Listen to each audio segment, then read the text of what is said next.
반갑습니다. 오늘 사회학과 소개를 맡은 김상문 교수입니다. 저는 2014년에 동국대학에 부임했으니까 올해로 한 11년째 재직하고 있습니다.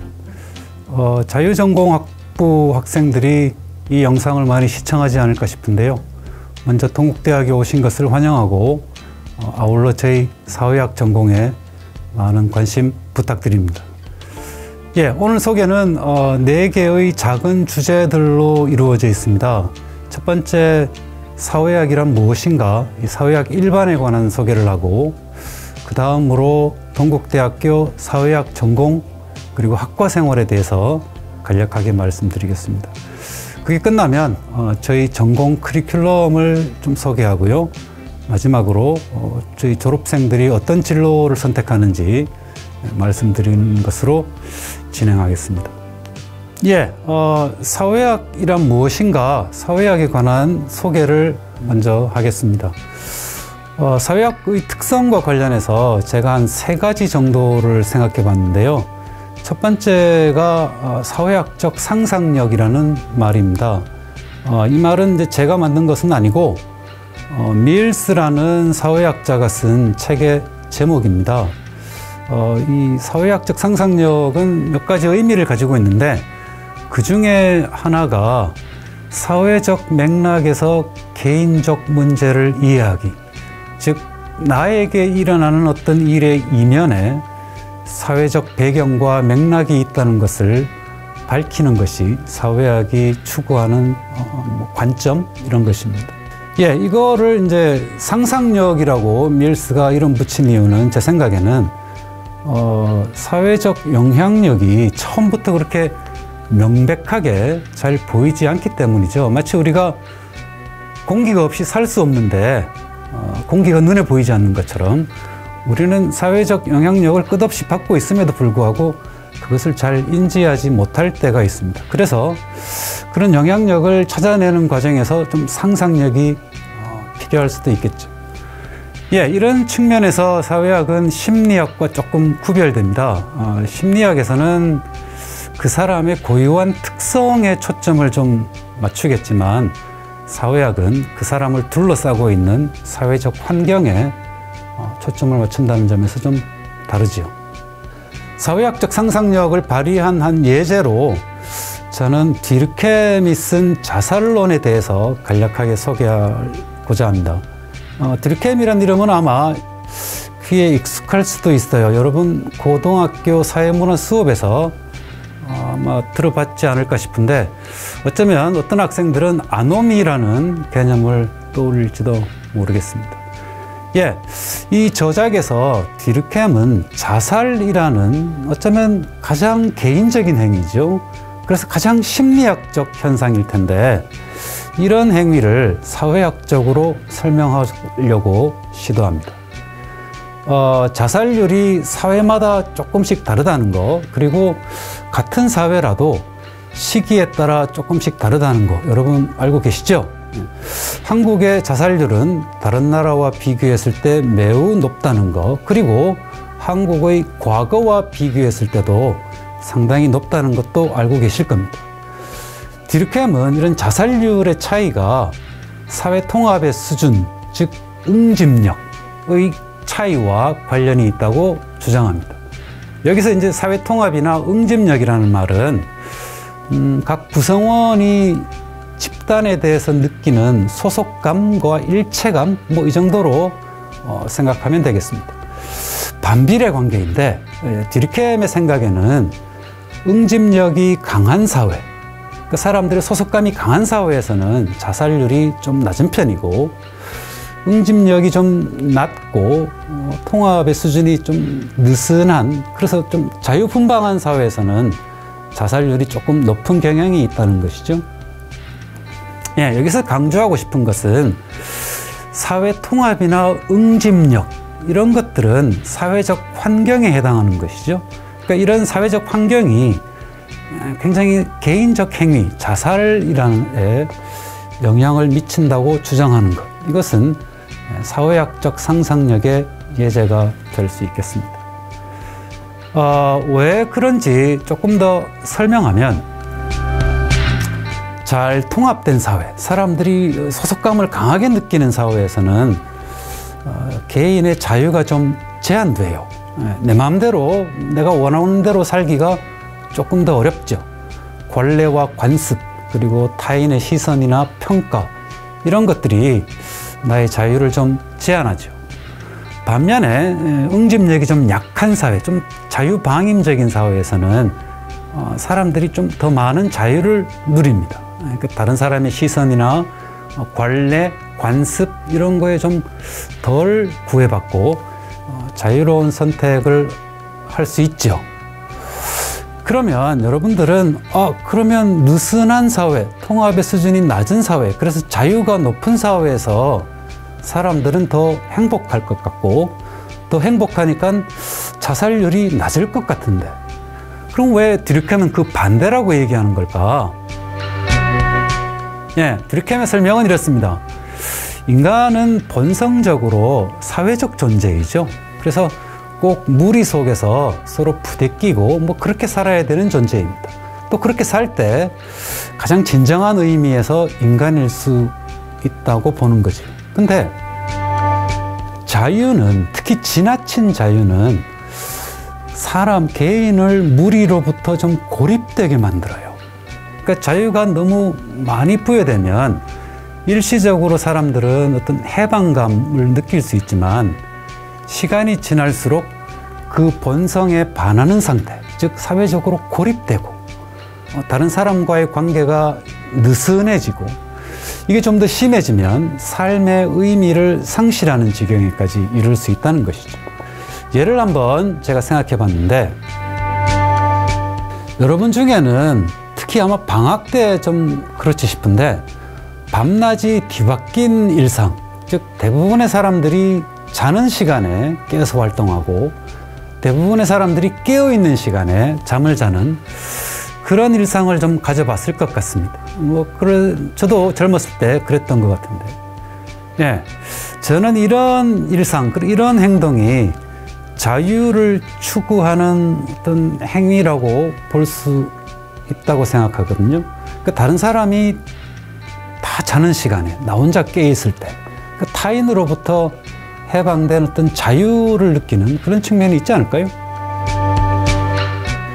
드류켐이 하는 얘기는 이것입니다. 이런 자유가 일시적으로 해방감을 줄 수 있지만, 그것이 지속되면, 예를 들어 1년 365일이 내내 방학이면, 그런 이제 상태가 좀 심해지면 사람은 무리로부터 좀 고립되기 시작합니다.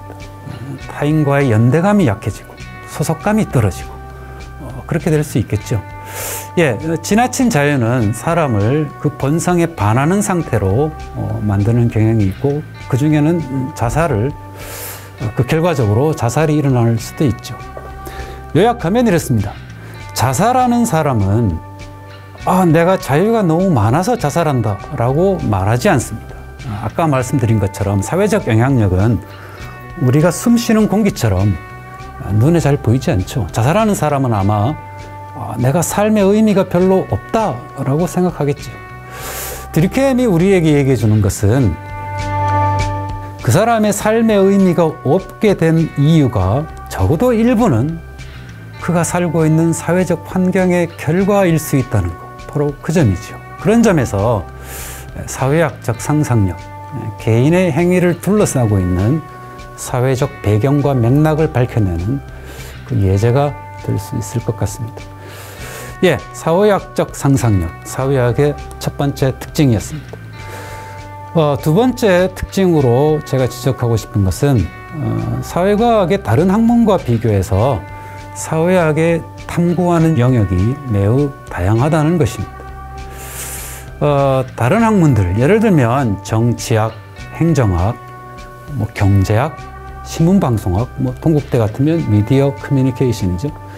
이런 학문들은 여러분 딱 들으면 머릿속에 그래도 좀 뭔가 떠오르는 게 있죠. 뭔가 그려지는 게 있지 않습니까? 근데 사회학은 그 학문들과 비교했을 때 조금 불명확한 면이 있죠. 저는 사회학을 공부하면서 사회학 공부한다 그러면 그게 뭐 하는 학문인가에 대한 질문을 참 많이 받았거든요. 그런 질문을 많이 받는 이유는 만약에 제가 정치학을 공부한다고 그랬으면 훨씬 좀 덜 받았을 거예요. 그러니까 그런 질문을 하는 이유는 사회학이 무엇을 탐구하는 학문인지 상대적으로 좀 불명확하니까 물어보는 거겠죠. 예, 그 이유 중에 하나는 바로 사회학이 탐구하는 영역이 매우 다양하다는 것입니다. 몇 가지 이제 분야를 제가 적어놨는데요. 조직 사회학이 있습니다. 이 분야는 사회학 안에 하위 분야인데 이 분야는 행정학이나 경영학과 일부 좀 겹쳐요. 그다음에 사회심리학이 있죠. 이거는 심리학과 좀 겹치죠. 심리학에도 사회심리학이 있고 사회학에도 사회심리학이 있습니다. 종교 사회학이 있고요. 젠더 사회학이 있고요. 계급과 불평등, 일탈과 범죄, 심지어 스포츠 사회학.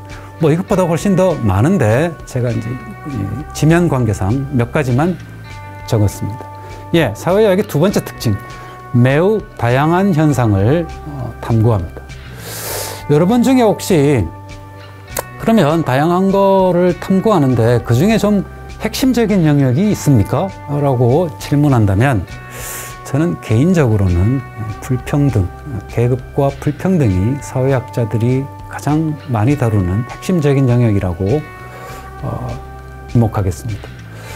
이렇게 이제 탐구의 영역이 다양하다는 것은 좀 단점일 수도 있지만 저는 사회를 이해하는 굉장히 포괄적인 시각을 준다는 장점을 더 강조하고 싶습니다.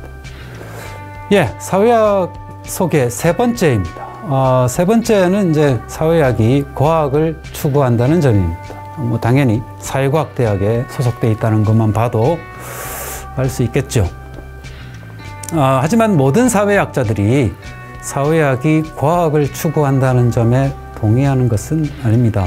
소수지만 일부 사회학자들은 사회학이 과학이 아니라 인문학을 추구해야 한다고 믿는 사람들도 있습니다. 다시 말씀드리지만 이제 소수 의견이고 대부분의 사회학자들은 과학을 추구합니다. 과학을 추구한다는 말은 직관보다는 논리를 중요하게 생각한다는 것이고 형이상학보다는 형이하학을 지향한다는 뜻입니다. 형이하학을 지향한다는 말은 객관적으로 관찰할 수 있는 현상만 탐구의 대상으로 삼는다는 뜻이죠. 예, 형이하학을 추구하기 때문에 사회학은 객관적 자료를 수집하는 방법이나 그렇게 수집된 자료를 분석하는 통계적 방법들을 중요하게 생각합니다. 그래서 저희 전공 과목에는 그와 관련된 과목들이 여러 개 개설되어 있습니다.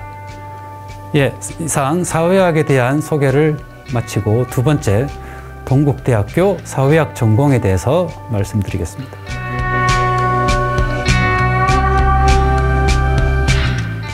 저희 학과는 1978년도에 처음 만들어졌고요. 현재는 사회과학대학 안에 사회언론정보학부에 소속되어 있습니다.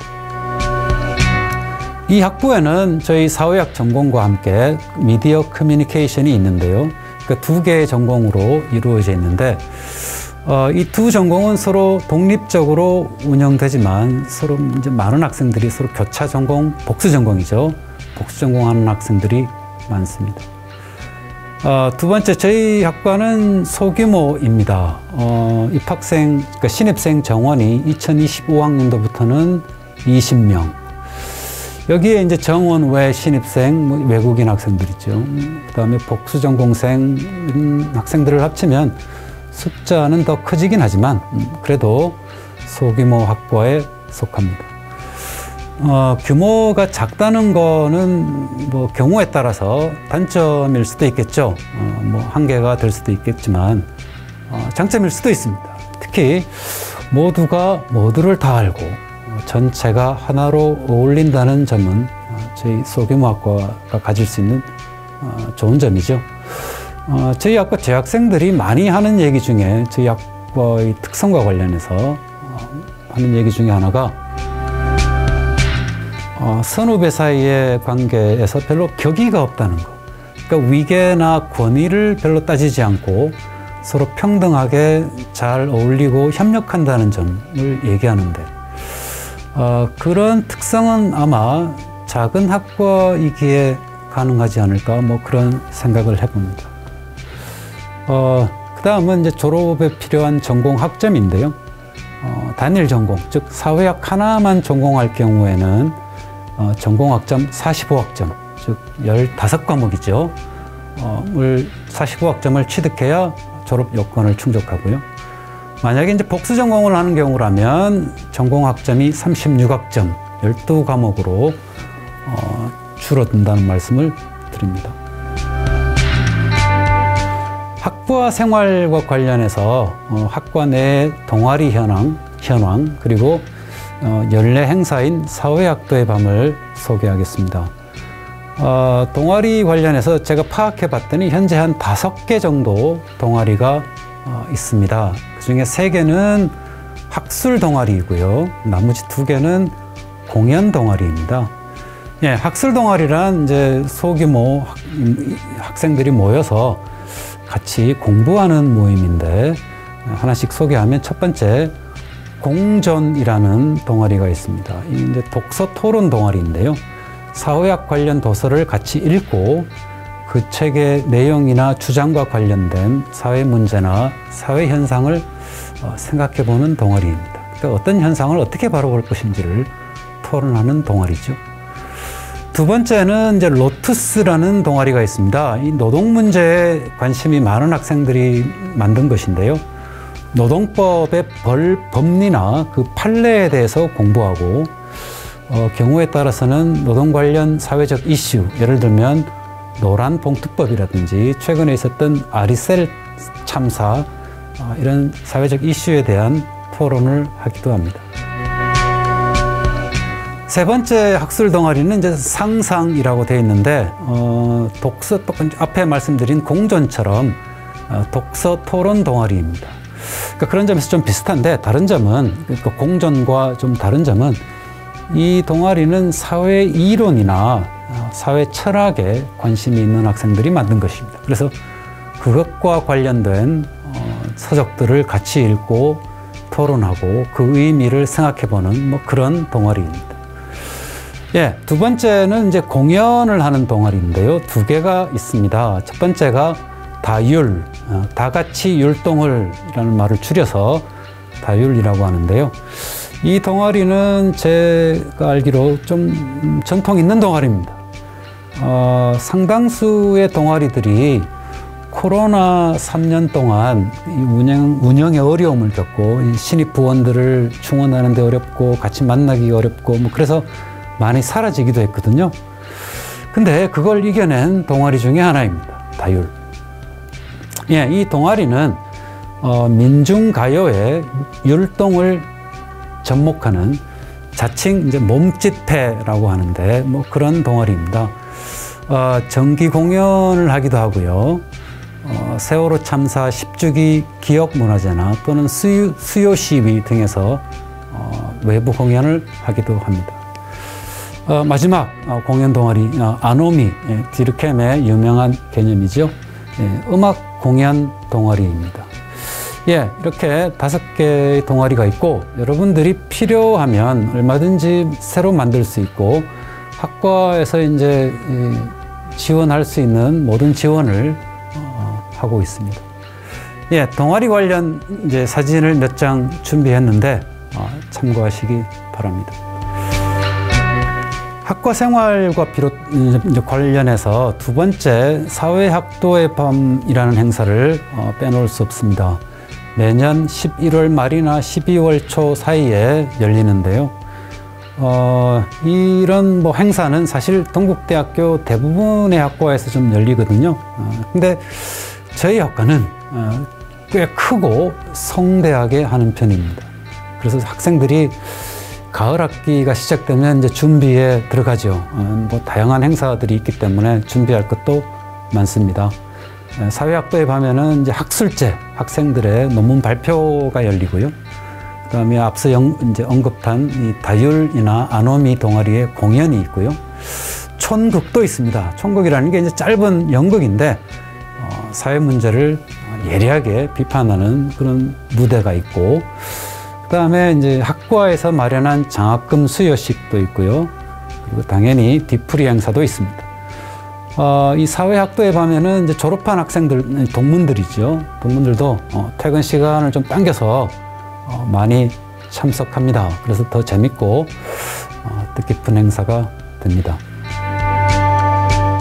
예, 전년도 사회학도의 밤 행사 사진도 몇 장 준비했으니까 참고하시기 바랍니다. 예, 세 번째, 전공 커리큘럼에 대해서 좀 간략하게 소개하겠습니다. 저희는 대략 한 26개 내외의 교과목을 운영하고 있고요. 이 교과목들은 3개의 트랙으로 편성되어 있습니다. 트랙이 뭔가 뭐 대단한 건 아니고 일종의 이제 사회학 안에서 세부 전공에 해당하거든요.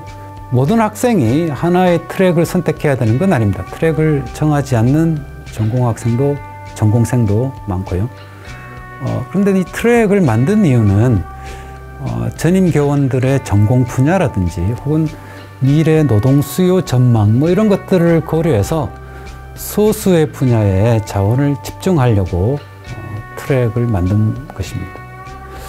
예, 화면의 좌측에 저희가 운영하고 있는 3개의 트랙이 보이는데요. 첫 번째가 지역사회 전문가 트랙입니다.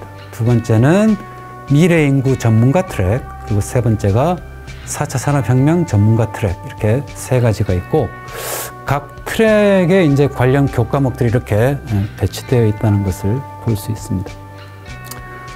이 트랙들을 이제 간략하게 소개하면 다음과 같은데요. 첫 번째, 지역사회 전문가는 지역사회의 문제, 그리고 그 해결책들을 생각해보는 그거에 특화된 트랙입니다. 구체적으로 지방 분권이나 원도심 슬럼화 뭐 등의 이런 문제들을 이해하고 그런 문제를 해결하기 위해 어떻게 자원을 조직화해야 될까 뭐 그런 거를 탐구하는 세부 전공이고요. 두 번째, 미래 인구 전문가 트랙에서는 이제 다문화, 저출산, 고령화, 뭐 세계화 등 이런 우리 사회의 인구 문제와 관련된 현상들을 탐구하고 해결책을 고민해보는 세부 전공 부전입니다.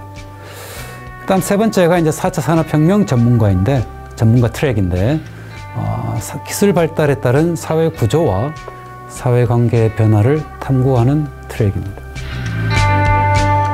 그리고 이 화면에 이제 좌측 상단에 보면 공통 과목이라고 7개 정도 과목들이 배치되어 있거든요. 공통 과목은 이제 일종의 기초 과목이라고 생각하시면 될 것 같고, 사회학에 관심이 있는 학생들은 그 공통 과목들, 특히 사회학의 이해 수업 아니면 이제 교양 과목으로 개설되는 사회학 개론을 먼저 한번 수강해 보시라, 그렇게 제안합니다.